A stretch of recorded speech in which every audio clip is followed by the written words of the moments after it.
চীনের বিমান বাহিনীর সহায়তায় ইসরায়েলের উপর গুপ্তচরবৃত্তি করছে মিশর। কায়রোর বিরুদ্ধে এমন অভিযোগ তুলেছে ইসরায়েলের একটি সংবাদ মাধ্যম।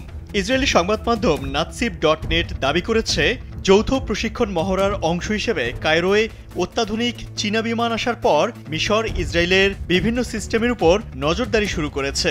প্রতিবেদন অনুসারে চীনের প্রাথমিক সতর্কীকরণ বিমানটি সিনাই ও ইসরায়েলের আকাশসীমায় ঘটনাবলীর রিয়েল টাইম ছবি ও তথ্য দিতে সক্ষম, যার ফলে মিশর ইসরায়েলের সামরিক কার্যকলাপ পর্যবেক্ষণ করছে বলেও দাবি করা হয়। ওয়েবসাইটটি দাবি করেছে, চীন ইসরায়েলি সীমান্তের কাছে উস্কানিমূলকভাবে বিমান চালিয়েছে। এর ফলে ইসরায়েলের সতর্ক ব্যবস্থা সক্রিয় হয়। অন্যদিকে চীনা বিমানটি ইসরায়েলের সেই প্রতিক্রিয়া রেকর্ড করে। স্যান্ডেলিনা সো, রূপচর্চায় আভিজাত্য। প্রতিবেদনে এই পদক্ষেপকে মিশর ইসরায়েলের শান্তি চুক্তির স্পষ্ট লঙ্ঘন হিসেবে বর্ণনা করা হয়েছে।